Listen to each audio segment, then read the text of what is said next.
శుభోదయం. నేటి మంచి మాట. రైతు రాజ్యానికి వెన్నెముక, రైతే రాజు. రైతు లేనిదే మనకు ఆహారం లేదు. మనస్ఫూర్తిగా మనకు అన్నం పెట్టే రైతన్నకి ఒక గుడ్ సెల్యూట్.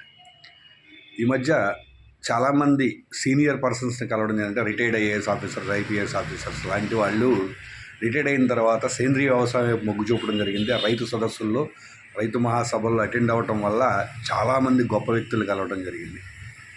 వాళ్ళు సేంద్రీయ వ్యవసాయం చూపించే మొగ్గు నాకు బాగా నచ్చింది. యాక్చువల్గా రైతు అందరికీ అన్నం పెడుతున్నారు.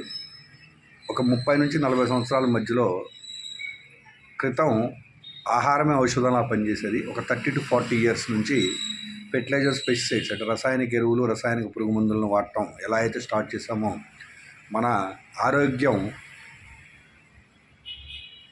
అనారోగ్య సమస్యలు ఎక్కువయ్యాయి.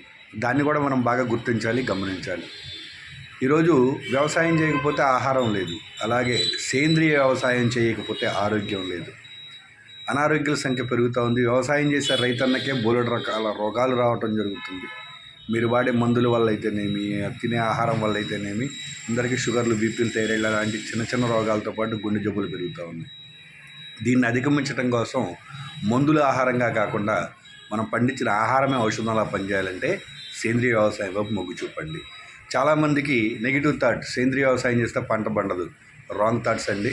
సేంద్రీయ వ్యవసాయం మీరు కంటిన్యూషన్గా చేస్తే 1-2 సంవత్సరాలు కొంచెం తక్కువ దిగుబడి రావచ్చు, కానీ 3వ సంవత్సరం నుంచి సేంద్రీయ దిగుబడి చాలా ఎక్కువగా వస్తుంది. రూపాయి ఖర్చు ఉండదు. లక్షల రూపాయల పురుగు మందుల కోసం ఖర్చు పెట్టి పంట పండినప్పుడు రేటు లేక బాధపడే రైతన్నలందరికీ ఒక చిన్న విన్నపం. సేంద్రీయ వ్యవసాయం చేసి చూడండి. కొంచెం ఓపికగా 1 సంవత్సరం నుంచి 2 సంవత్సరాలు తట్టుకొని చూడండి.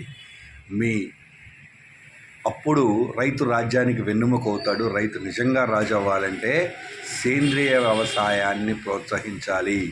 ఇది గుర్తించండి, గమనించండి, తెలుసుకోండి. పూర్తిగా మీరే వివరించండి, అందరికీ తెలియజేయండి. రైతు లేకపోతే ఆహారం లేదు, వ్యవసాయం లేకపోతే వ్యాపారం లేదు, వ్యవహారం లేదు. అన్నిటికీ మన భారతదేశానికి రైతే అన్ని సహకారాలు అందించే వ్యక్తి. కాబట్టి ఆ ఒక్క రైతన్న మారాలని కోరుకుంటా ఉన్నాను.